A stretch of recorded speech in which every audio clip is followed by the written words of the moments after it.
Before this video even begins, I'm gonna have to warn you all. This topic and video is incredibly sad, and writing out this whole script lowered my mood on several occasions of coming back and forth to it. In regards to what will be discussed, everything I say and discuss will be presented with 100% respect for those who have known people suffering with the mentioned afflictions and potentially even suffering with. My heart goes out to all of you, and I wish you all the best.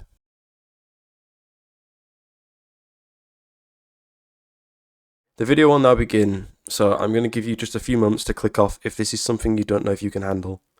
Please be safe and enjoy the video as much as you can.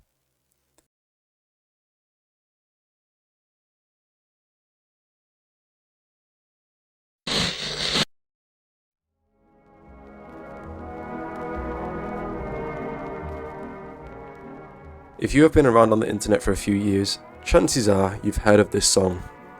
Whether from analog horror, TikTok videos, or unsettling media in general, the song you are currently hearing has become an internet sensation. It is part of an expansive musical project, a project by a man known as Leyland Kirby, who is most known for his work in The Caretaker. I know myself personally that this may have been covered numerous times by other creators, but I want to give my thoughts and feelings in this one. Leyland has a special way of making music, from ambient sounds liking to songs you can sleep to, or songs deep into the territory that would fit most horror games. He has perfected his style of creation and knows perfectly on how to get a message across in a musical style that not many people have ever heard of. Leyland is most known for the album within The Caretaker, going by the name of Everywhere at the End of Time. If that name rings a bell for you, then you know exactly why he's most known for it. But for those who aren't, let me clue you in. Everywhere at the End of Time is a 6.5 hour album detailing 6 stages of something which I will talk about in just a moment. The whole thing is like one giant concept album, a journey through the mind, and its powerful message and pacing is why it's most well known within Leyland's work as a musician. This is Everywhere at the End of Time, the music of forgetting.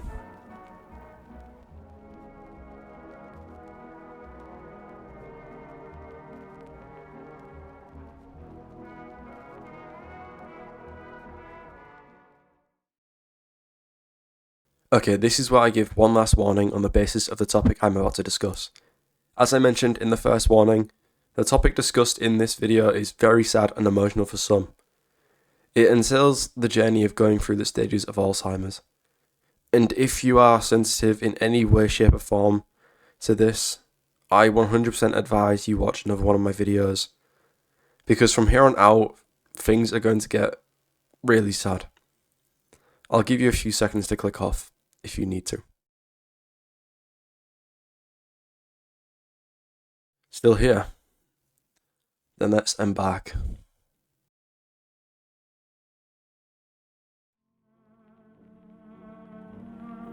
Before we discuss the album, let's just talk about what Alzheimer's is. Alzheimer's disease is a terminal brain condition where over time the Simpsons, that's a TV show. Alzheimer's disease is a terminal brain condition where over time the symptoms worsen progressively more and more. It is caused by changes in the brain that lead to deposits of certain proteins. One protein is known as amyloid precursor, a normally useful protein used to bind other proteins onto the cells in your body or help cells attach to one another. But amyloid precursor, like I said, is typically useful. That's because it's not the one that causes the damage. Amyloid beta is the harmful and dangerous variant of amyloid precursor. The protein is chemically sticky and causes plaques within the brain. These plaques disrupt the cell function in the brain, slowly causing cell death. The second protein that is present within Alzheimer's are known as tau proteins. These microtubule proteins under normal conditions stabilize neuronal microtubules. But if these proteins go through abnormal chemical changes, these proteins detach from the tubes and stick to other tau proteins and molecules. forming threads that web together to create tangles inside the neurons, of which then proceed to block neuron transport, leading to harm. When both of these proteins combine, it can cause severe, crippling damage to the brain by taking a healthy brain and turning it into a shrunken version of itself, as shown. All of these proteins accumulate over a long time, and it's not instant, which is reasoning to why Alzheimer's has several stages of worsening development. A good example of what that development can look like is in artists and their paintings. William Utermohlen, born in December of 1933 in the US and sadly passing away in March of 2007, was diagnosed with Alzheimer's in 1995. William's reaction to the initial diagnosis hit him heavily, and it can be told through an art piece created by himself. Blue Skies is a melancholic art piece of a featureless room of blue and yellow, accompanied by a window in the ceiling. A table situated in the centre houses William in disbelief of the bad news he's just heard of. From 1995 to 2002, William was recommended to continue painting and drawing, which he obliges by and agrees to carry on. Over time, we see a steady decline in William's slowly dying and decaying mind, each drawing corroding in sense, as his abilities to create art and drawings deteriorates over the span of 7 years.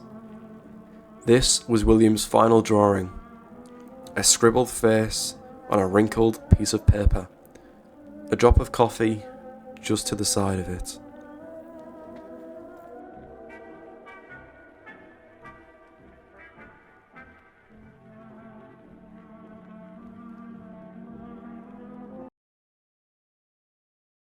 From this point on, I'm going to refer to Alzheimer's as AD, to help with the understanding and make life and this video easier for all of us.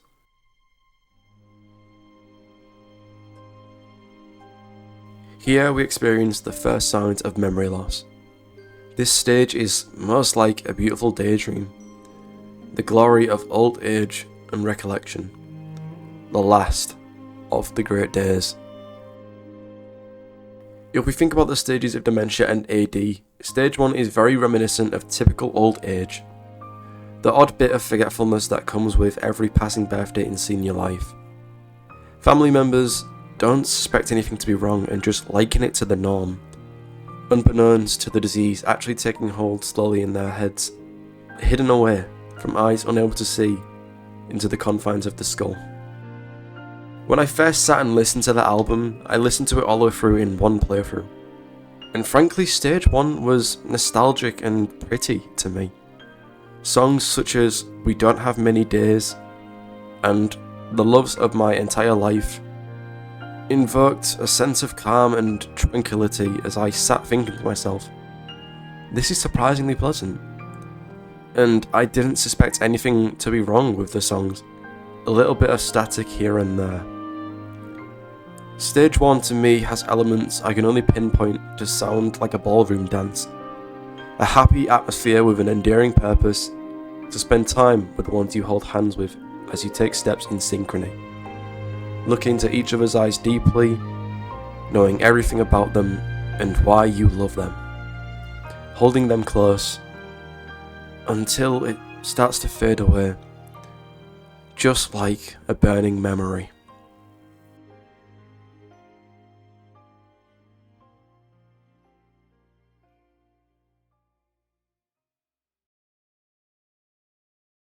Something is wrong. You are forgetting things more often and ask the same questions over and over again, and your family starts to pick up on these mishaps.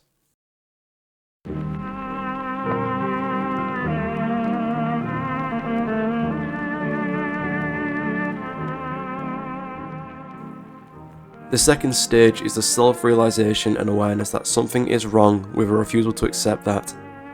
More effort is made to remember, so memories can be more long-form with a little more deterioration in quality. The overall personal mood is generally lower than the first stage, and at a point before confusion starts setting in. Stage 2 of Everywhere at the End of Time is a little more somber, it's sadder, and the track names reflect this. Names such as surrendering to despair. The way ahead feels lonely. Glimpses of hope in trying times. The static grows louder. The melody is recognisable but different. In the track, What Does It Matter How My Heart Breaks? The same melody from It's Just a Burning Memory can be made out, but it's sadder, slower, racked and filled with grief. It really sets the atmosphere in which you know that things are only going to get worse and more drowned out, and you struggle with that knowledge. People in stage 2 dementia and AD have been noticed to have mood changes, such as getting angry, upset or worried more easily, pacing a lot, and many more. One song that makes me feel on edge and kind of upset was Surrendering to Despair. Several times throughout the track you hear this sound, extremely similar sounds to footsteps and pacing, and just this alone makes the album feel off. It feels too real. Memory loss progresses a little further in stage 2. You don't lose yourself entirely, and don't forget family and friends, but names of new people and things you've just read, they tend to slip out. They are not as important to you as is holding onto the long-term memories you've held. Short-term memory is exactly that. It's not meant to be remembered for years. The track, I Still Feel As Though I Am Me, is in all honesty both somber and pleasant. It creates for me a feeling of both calm but uneasiness of what's to come. A fear of fate, which will be ever approaching, never receding.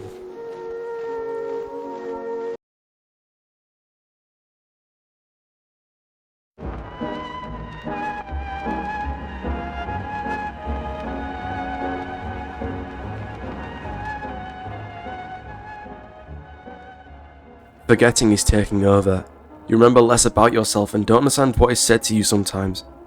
That static fog grows even louder as words and memories begin to contort, leading to confusion and noticeable changes and effects by hand of the disease. Here we are presented with some of the last coherent memories before confusion fully rolls in, and the grey mist forms and fades away. Finest moments have been remembered. The musical flow in places is more confused and tangled. As we progress, some singular memories become more disturbed, isolated, broken and distant. These are the last embers of awareness before we enter the post-awareness stages. Stage 3 is where things begin to get dark, muddled, nonsensical. Things don't make sense the way they used to. Memories are becoming even harder to keep a grasp on. Bringing back to the track from earlier, It's Just a Burning Memory.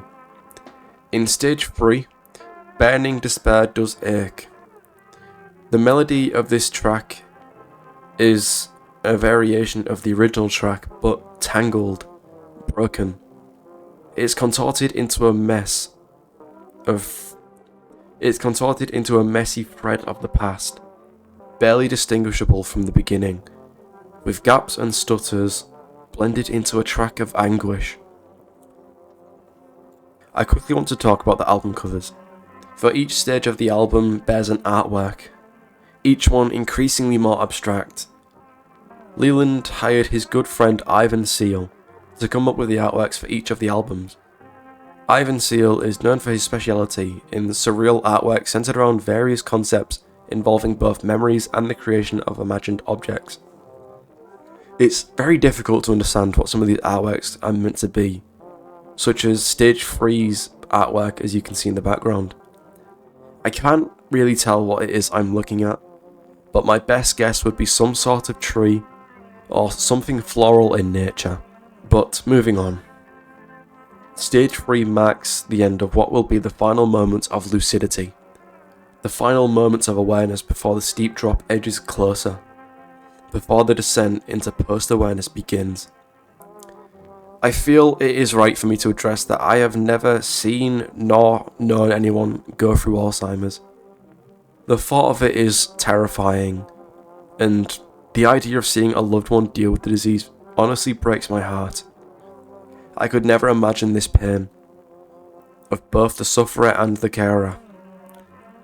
It's frightening, and as I speak these lines out after typing them in the dark of night, it instills a fear in me I've never truly felt, which is why stage 4 is the scariest to me. Confused, lost, tangled. Where are we? And who are you?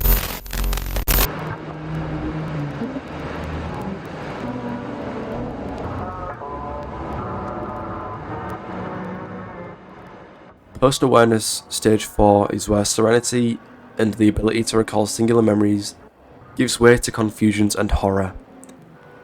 It's the beginning of an eventual process where all memories begin to become more fluid through entanglement, repetition, and rupture. Stage 4 is horrifying. It marks the point of where confusion begins to set in, and memories become even more incoherent and muddled. The tangles grow, the static intensifies, and the brain fog grows more prevalent. In this stage of the album, the average song length exceeds 20 minutes, and the music doesn't have discernible, clear melodies anymore. It's bewildering, it's erratic, but rarely, there are glimpses of the past, gone within seconds of hearing them. Post-awareness refers to a patient who was once aware of their worsening condition, but have now entirely forgotten they had the disease in the first place, leaving them in a constant state of confusion and disorientation. Suffering from Alzheimer's, but not being aware any longer due to this current stage of progression, must be unfathomably unsettling. To think about it, possibly even worse.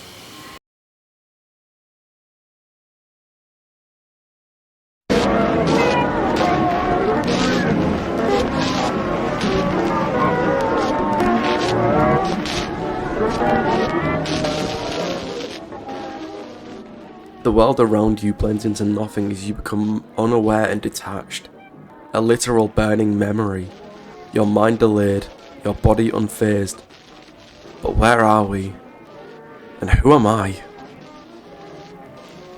Stage 5. Post-awareness, confusions and horror. More extreme entanglements, repetition and rupture can give way to calmer moments. The unfamiliar may sound and feel familiar. Time is often spent only in the moment, leading to isolation. Stage 5 is a tangle, a raging storm of perplexity, a plaque. It is the definition of horror and rupture. Your loved ones seem like someone else. Thoughts and delusions encroaching and the struggle to speak. Not much is to be said about stage 5, but it marks the end in what will be the final moments of the disease. A long painful journey, closing its curtain as the final stage seeps in.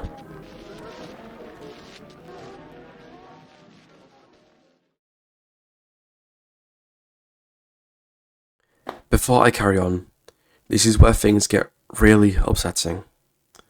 And I must warn once more in this.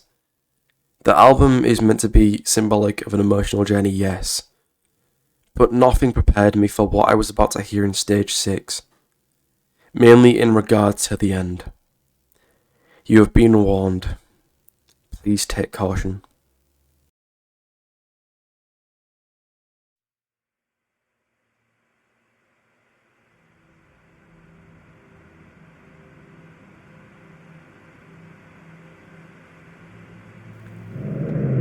Stage 6. Your time is over, and the final stages of the disease takes hold.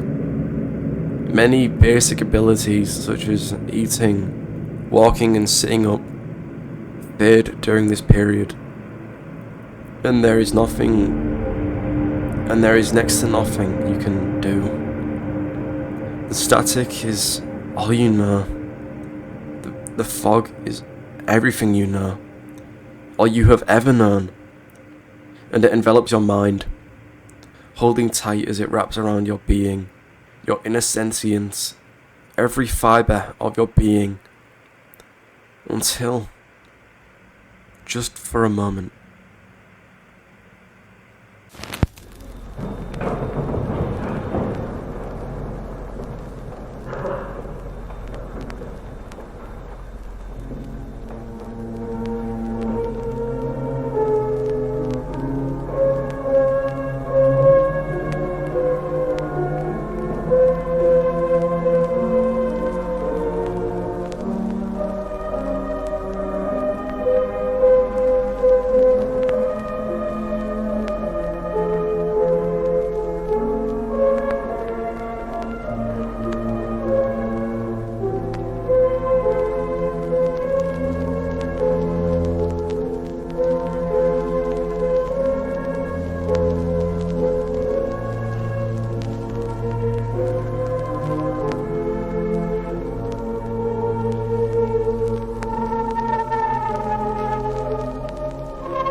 the clouds cleared. The sun shines through. You remember. You remember everything. It floods back to you as you suck everything back into your own brain, reclaiming it as your own. You are awake.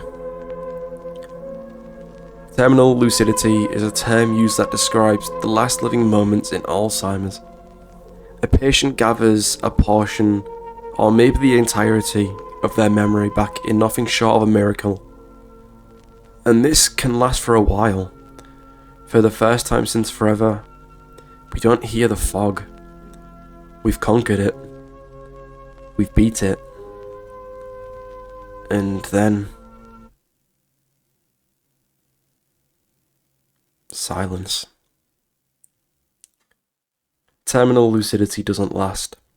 It is a term that describes not weeks or several days, but minutes, gone as fast as it came. There is now nothing as the world falls silent as you sleep. It's all over. You may now rest in peace with a mind cleared, at peace, with a mind now quiet. Alzheimer's is a deadly disease and it can occur to anyone, and sometimes it isn't a case of prevention but bad luck. You can reduce the risk of catching it by being physically active, quitting smoking, avoiding excessive drinking, or as little as getting enough sleep. It is possible to reduce your risks, but not impossible. These facts aren't to scare you, but to inspire you to just take care of yourself. My mental health has been genuinely improved going through this whole album, and has inspired me to look after both mind and body of my own. I don't want to forget the times with my family and friends, the memories we have. So I'll do my best to lower that risk. To end on a more positive note, you have made it to the end and I'm sending you off on some good and kind words that I decided to write myself into the script. I thank you all from the bottom of my heart, and this video was to spread my opinion and thoughts on a beautiful art piece created by an excellent composer. If you stuck around to hear me ramble about sad topics, then that is something I can't even comprehend, as I don't find myself too interesting. And if you are still here listening to me chatter, then I'm so grateful. Even if I'm not some famous YouTuber, this is still a passion of mine, but I digress. I wish you all the very best and that you stay safe. Good night. And once again, thank you all for watching.